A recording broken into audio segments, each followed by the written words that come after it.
మీరు మీలానే ఉండండి. దావీదు వాటిపైన కత్తి పట్టుకొని, ఇవి నాకు వాడుక లేదు, వీటితో నేను వెళ్ళలేను అనెను. 1 సమూయేలు 17వ అధ్యాయం 39వ వచనం. మనకు సరిపడిన విధానాన్ని చెప్పాలంటే దర్జీవాడు సిద్ధం చేసినట్లుగా ఉండేదాన్ని అభివృద్ధి చేసుకోవాల్సిన అవసరత గురించి మనం మన ఆలోచనలు కొనసాగిస్తున్నాం. నేను చాలామంది తమ ప్రార్థనా జీవితంలో నిరుత్సాహపడటాన్ని చూశాను. ఎందుకంటే వాళ్ళు ఇతరుల ప్రార్థనా శైలిని, ఇతరుల ప్రార్థనా విధానాన్ని అనుకరించడానికి ప్రయత్నించారు. కానీ వారి వ్యక్తిత్వాలు, ఉద్వేగాలు తమకు సరిపడలేదని తెలుసుకున్నారు.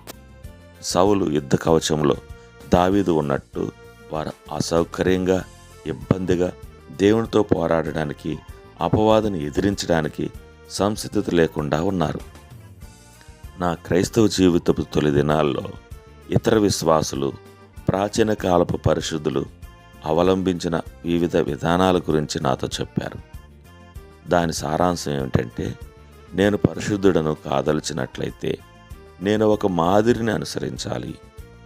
ముందుగా వెళ్ళిన వారి నుండి మనం నేర్చుకోవచ్చు, కానీ మన సొంత ప్రార్థనా శైలిని, విధానాన్ని కనుగొనడం చాలా శ్రేష్టం.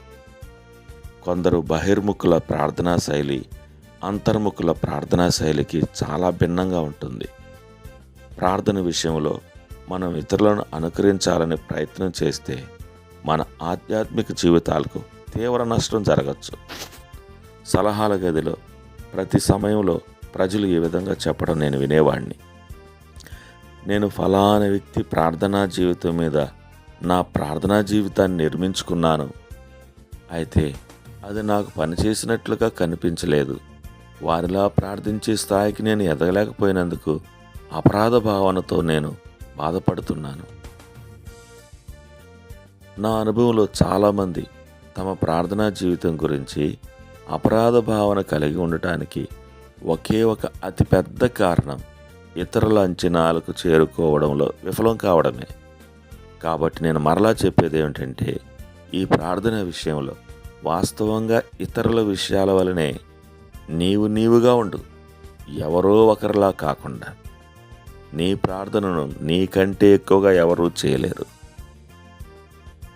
దయగల తండ్రి, ఇతరులు చెప్పినా లేదా ఇతరులు చేసిన దాని మీద ఆధారపడే కంటే నాకు తగినట్టుగా సరైన ప్రార్థన విధానాన్ని కనుగొనేలా నాకు సహాయపడమని మరొకమారు నేను వేడుకుంటున్నాను. యేసు నామములో ప్రార్థిస్తున్నాను తండ్రి. ఆమేన్.